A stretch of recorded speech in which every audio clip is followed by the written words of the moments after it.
10 Sports Central, we go over our next team prediction of this offseason, and it's going to be over the Colorado Buffaloes, a team that was 4-2 overall in the 2020 season. And this team actually was one of the better teams in the Pac-12 last season. Obviously, 2020 was just a weird season, but Colorado definitely was one of the more talented teams, I would say, in the Pac-12 last season. And this team has got still a ton of potential going into next season, and why that is what we're going over here today. We're going to go ahead and get started with Colorado's final prediction. We'll be looking at your season trends here today to get things started. Once again, this team was 4-2 overall, 3-0 in their first 3 games, and of course 1-2 in the last 3. So this team did take 2 losses in the final 3 games, but still not a bad season at all for this team. Beat UCLA 48-42. That was probably the best win of the season for this team. Bruins actually were a decent team last season. Like, they weren't great, but either way, that was still a good win. Beat Stanford on the road 35-32. Beat San Diego State 20-10. Also beat Arizona 24-13. So once again, not a terrible season for Colorado. This team made it to a bowl game, and they had a winning record overall. So once again, it was actually a pretty good season for this team. And I think going into next season especially, I mean, this team is returning quite a bit of talent. I mean, this team is definitely alive and well going into next season. I mean, even though it kind of was a rough finish to the season, I mean, they lost to Utah by 17 on December 12th, also lost to Texas by about 30 in the Alamo Bowl. But either way, once again, I mean, 4-2 is not a bad record in comparison to some of the seasons that we've seen out of Colorado in just the past few years, for that matter. But looking at your returning production for next season, Sam Neuer is transferring to Oregon State. That just happened a couple of weeks ago, actually. Sam Neuer announced that he was transferring away from Colorado, which was a surprise.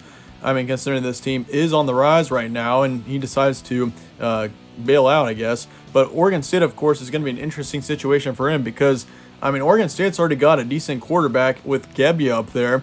And for Sam Neuer to go into a situation where it actually will be tougher for him to have the starting position, it's kind of confusing to me. But now, for Colorado, you got JT Shrout coming in from Tennessee. So at Tennessee, Shrout has not played very much, or he did not play very much with the Volunteers, but he's coming in and he's got some good talent. So I think Colorado should be just fine having Shrout at quarterback, but it will be a different offense for sure in comparison to how it was with Neuer.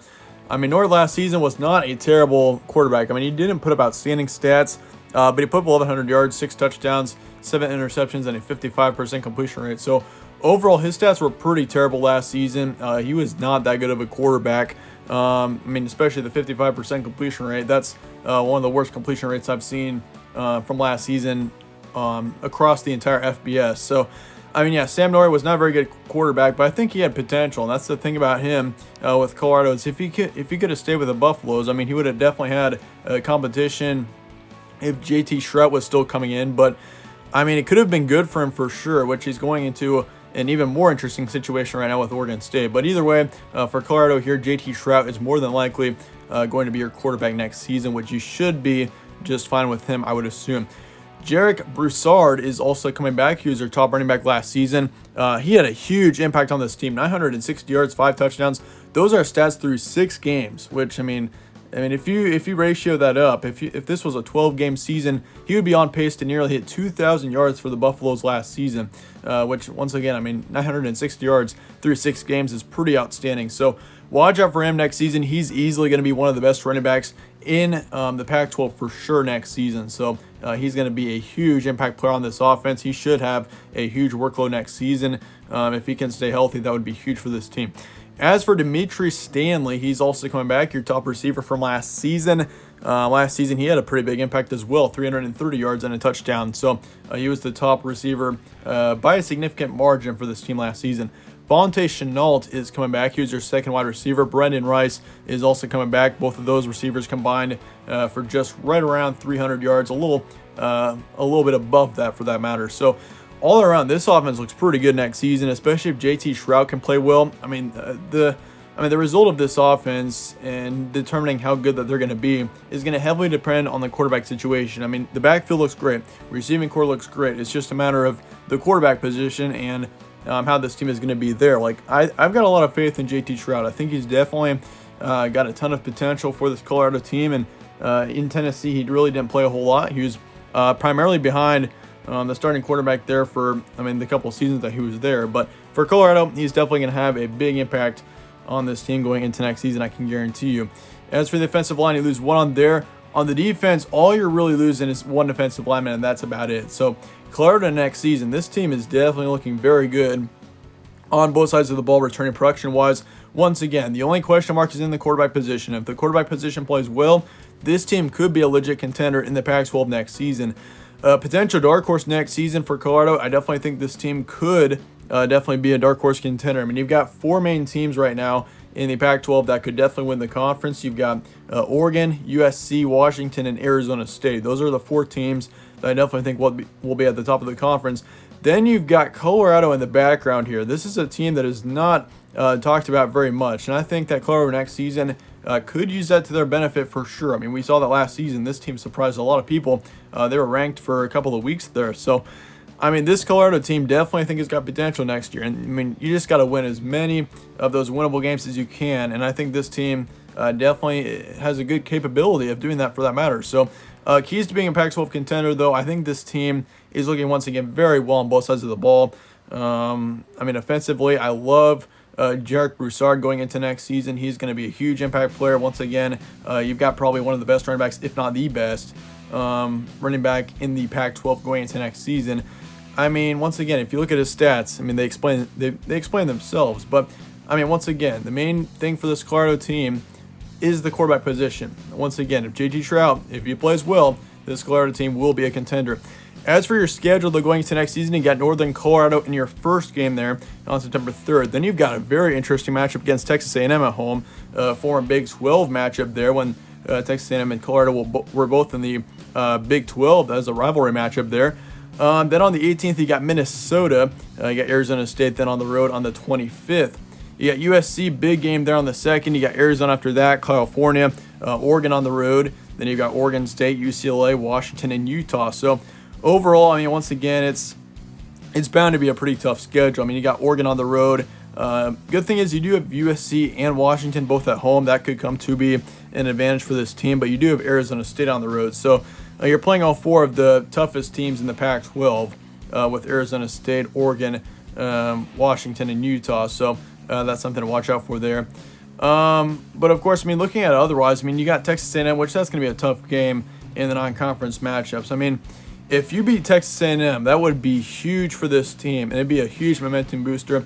That is a very important game to win right there against Texas A&M. I mean, the chances of it happening are pretty low, I would say, because Texas A&M next season is definitely going to be a top 10 team. But, I mean, if you can pull out that win, that would be huge for this program and moving forward with the entire season. That could give a huge confidence booster to, one, JT Trout, but also this team in general. So, but looking at your September here, Northern Colorado is going to be a win. I think that's going to be an easy win, not much to worry about there. Texas A&M, that's going to be a tough one once again. I think Colorado definitely could hang around for a little while in that game, but I just don't see it happening. I think the Aggies are too good of a team. Minnesota, I actually did not see them for a second there. Minnesota is also a tough team, so your non-conference schedule is one of the toughest in the nation there. I mean, Minnesota next season could easily win the Big Ten West, so that is not going to be an easy matchup there either. So you've got basically like a bowl matchup. Both Minnesota and Colorado are pretty equal in skill level, I would say, going into next season. Maybe the Gophers are slightly higher, but that's going to be a tough one there. I'm going to give Minnesota the win. Arizona State is also going to get the win against Colorado. So 1-3 start to the season, which may not look good at the very first sight, but this team has got a tough September there with your non-conference matchups, which is pretty unfortunate for this team. But once again, I mean, the main goal for this team, I can guarantee you, for one, is to make it to that 6-win threshold, get to a bowl game. That'd be huge for this team. But looking at USC there, USC is also going to be a tough one for sure, and I think USC is probably my favorite to win the conference right now in 2021, but I'm actually going to give you the win against USA. You're going to pull the upset there, and you're going to flip the momentum on this team. I mean, the thing is, that is going to be a crucial matchup there against USC if you do indeed lose those 3 games in September, because going into that USC matchup, I mean, if you lose that one, you're 1-4 to start the season, which is a terrible position to be in. I think Colorado does come, and they actually come to play in that matchup, and they play very well, get the win over the Trojans, and pull a huge upset for that matter. I mean, that's probably one of the 2 losses that I'm giving USC for next season. Arizona, California, you're going to use the momentum from that USC win and get a couple of big wins there, easy wins for that matter, against Arizona and California both. Oregon is also going to be a close one. I mean, I can see that one going either way, but with it being on the road in Eugene, that's going to be a tougher one there. I'm going to give the Ducks the win. So you're gonna be 4-4 heading into your November, which is not a bad position. I mean, that means you got to win at least 2 of your last 4 to make it to a bowl game. And I think in a somewhat tough Pac-12 conference going into next season, this would not be a bad position at all to be in for Colorado here. So Oregon State, that's going to be an easy win. I just don't expect much out of them next season. Could be an interesting matchup if Sam Neuer does start for the Beavers next season. We'd have Sam Neuer against JT Shrout here, which could be a very fun matchup. But I'm going to give it to Colorado. Colorado gets the win. UCLA is going to be a close one too. That'll be a good team next season. I'm going to give it to the Buffaloes, though. I think this team does end up beating UCLA. Washington, also a close one. I'm going to give it to Colorado. So you get a couple of big wins there in the middle of November. So that puts you at 7-4 heading into your final matchup against Utah. Utah will not be an easy team next season. I'm going to give it to them in that final matchup of the season. So 7-5 is going to be a record for next season. That is not a bad record at all for this team. I think 6 to 8 wins is probably the most likely range for this team next season. 7-5 especially, I'd say would definitely be a good goal for this Colorado team. But let me know your thoughts in the comments below on this Buffalo team. I appreciate you guys all watching. Stay tuned for more from All Sports Central. I'll see you guys later.